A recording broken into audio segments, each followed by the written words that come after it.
Minisitiri w'intebe w'igihugu cy'Ubwongereza mushya yamaze gutangaza ko igihugu cye cy'Ubwongereza kigiye kugabanya amafaranga cyaherezaga igihugu cya Ukraine byibuze bitatu bya kane,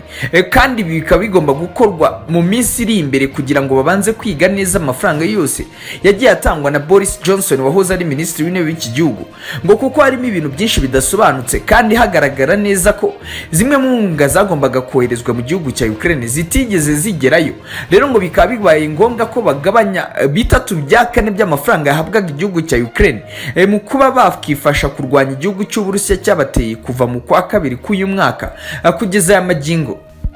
Minisitiri w'intebe Liz Truss kandi yakomeje agira ati ntabwo igihugu cyacu cy'Ubwongereza tuzakomeza gutanga amafaranga y'umurengera mu ntambara ikomeje guhuza igihugu cya Ukraine n'Uburusiya, kuko n'ubundi natwe nta hantu tuzaba dutaniye n'igihugu cy'Uburusiya mu kuba twakomeza gusenya igihugu cya Ukraine.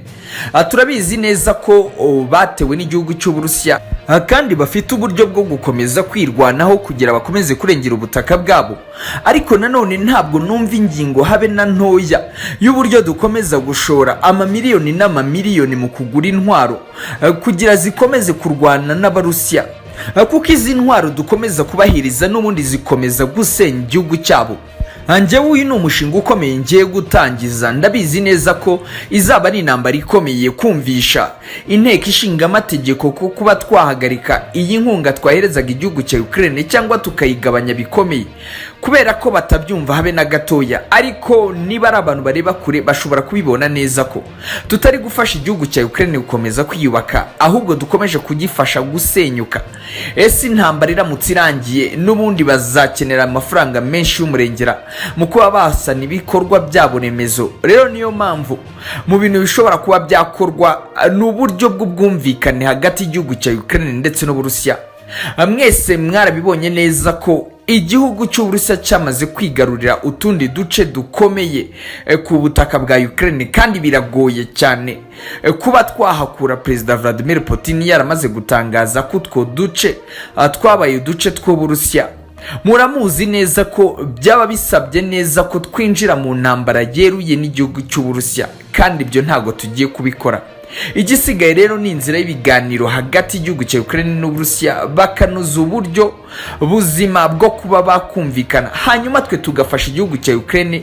kwisuganya no kwiyubaka, apana gukomeza kubahereza amafaranga y'umurengera akomeza kugura intwaro zibasenyera igihugu.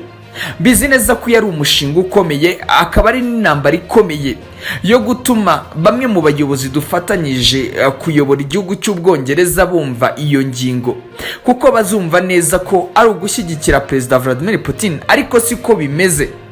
Byamaze kugaragara neza ko twatanze imbaraga z'umurengera ariko bikanga kugira icyo bitanga. Ubigisigaye rero ni ukureba uburyo imbaraga zindi z'umurengera twazazitanga nyuma igihe agahenge kazaba kabonetse hagati y'Uburusiya na Ukraine. Aya magambo yatangajwe na minisitiri mushya w'intebe w'igihugu cy'Ubwongereza n'amagambo atigeze yakirwa neza na perezida w'igihugu cya Ukraine Volodymyr Zelensky ndetse n'abandi bayobozi bose bakomeye, kuko ibi bishobora kuba byatanze ikimenyetso kigaragaza neza ko perezida Volodymyr Zelensky ashobora kuba yahita atsindwa intambara, kubera ko igihugu cy'Ubwongereza cyari cyo gihugu cya kabiri cyatangaga amafaranga menshi kuri nyuma ya Leta Zunze Ubumwe za Amerika yafashaga igihugu cya Ukraine kuba cyabona intwaro ndetse no gukomeza kwihagarara imbere y'igisirikare cy'Uburusiya. Ibi rero bishobora kuba ari kimwe mu bimenyetso bigaragaza neza ko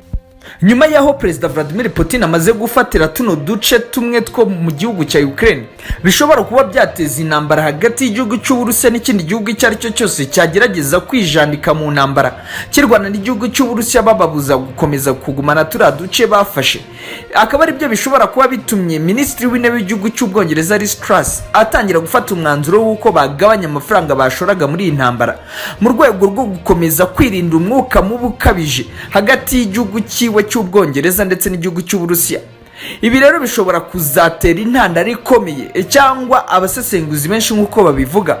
bikaba byaba ari igihe cyiza cy'uko Perezida Vladimir Putin noneho amahitamo yaherezaga Perezida Volodymyr Zelensky kuba yayumva kandi mu buryo busa nkaho bworoshye, kuko Ubwongereza koko uyu mushinga wa minisitiri w'intebe aramutse utowe ukemezwa neza ko amafaranga agomba kugabanywa bitatu bya kane by'amafaranga yoherezwaga muri Ukraine, maze ahubwo bakazareba uburyo bazafasha igihugu cya Ukraine mu gihe intambara birangiye. bishoboka neza ko na Leta Zunze Ubumwe za Amerika ishobora kuba yatitangira gushyirwa igitutu gikomeye kuri Perezida Joe Biden, bakaba nabo batangira kugabanya amafaranga baherezaga igihugu cya Ukraine, bikarangira Perezida Volodymyr Zelensky atangiye kwemera ubufasha bwose ndetse n'ibyo yasabwaga na Perezida Vladimir Putin,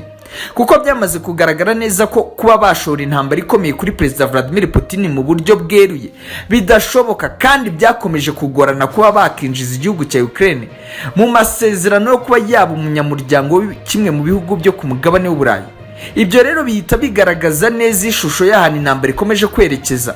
kuko bigaragaza ko Perezida Vladimir Putin isaha iyo ari yo yose ashobora kuba yatsinda intambara. Hari na bamwe mu basesenguzi batangiye kugira inama Perezida Volodymyr Zelensky kuba yareba kure, agatangira kureba ko bimwe mu bihugu bikomeye yari yishingikirije niba bitangiye kumukuraho amaboko. Iki cyaba ari ikimenyetso cyiza kigaragaza ko ibintu bishobora kuba bizaba bibi cyane mu minsi iri imbere, ahubwo bikarangira nta nandi mahitamo afite. Ibi kandi bikaba bibaye inyuma y'aho Perezida Volodymyr Zelensky yamaze iminsi atakamba bikomeye asaba Leta Zunze Ubumwe za Amerika n'ibindi bihugu bikomeye harimo nk'Ubwongereza kuba babafasha bakaba bakisubiza uduce twagiye dufatwa na Perezida Vladimir Putin.